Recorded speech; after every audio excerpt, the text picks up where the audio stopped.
এমন একটি মানসিকতা নিয়ে আমাদের কেরিয়ার শুরু করা উচিত যেখানে পরিবর্তনকে স্বাগত জানাবে এবং কোনো চ্যালেঞ্জকেই ভয় পাবে না। ইনোভেশন সকল স্তরবিতাকে প্রশ্ন করে এবং অজানা জিনিসগুলোকে জানতে উৎসাহিত করে। আজকের এই দ্রুতগতি সম্পন্ন বিশ্বে আমরা যদি একটু তাকাই তাহলে দেখতে পাবো যারা উন্নতির চরম শিখরে নিজেদেরকে নিয়ে যেতে পেরেছে অথবা তার প্রতিষ্ঠানকে উন্নতির চরম শিখরে নিয়েছে, তারা কিন্তু সবাই ইনোভেশনকে জীবনের মূল মন্ত্র হিসাবে গ্রহণ করেছে। বা আমাদের এই ইন্ডাস্ট্রিতে, অ্যাপারেল ইন্ডাস্ট্রিতে কিন্তু ইনোভেশনকে যারা প্রাধান্য দিচ্ছে তারাই তাদেরকে এই সেক্টরে সর্বোচ্চ অবস্থায় নিয়ে গেছে এবং তার শিল্প প্রতিষ্ঠানকেও অন্যগুলো থেকে ডিফারেন্ট করতে পেরেছে। এই ইন্টিগ্রেশন অফ ইনোভেশনকে কেরিয়ারের মূল মন্ত্র হিসাবে একটা সেমিনার আয়োজন করতে যাচ্ছে টেক্সটাইল টুডে। বরাবরের মতন টেক্সটাইল টুডে যেভাবে করে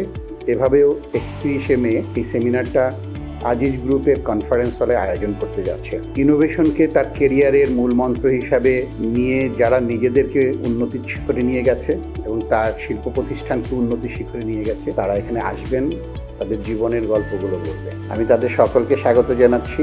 এখানে আমিও বলে রাখছি আমাদের কোম্পানি RH কর্পোরেশন এই ইনোভেশনকেই মূল মন্ত্র হিসাবে ধরে বিভিন্ন ধরনের টেকনোলজি, প্রসেস, মেশিনারিজ এই ইন্ডাস্ট্রির সাথে ইন্টিগ্রেট করার চেষ্টা করে আসছে এবং আমাদের সাকসেসের মূল ভিত্তি কিন্তু এটাই। আমিও থাকবো আপনাদের সাথে। আসুন দেখা হবে 31শে মে আজিজ গ্রুপ কনফারেন্স হলে। ধন্যবাদ।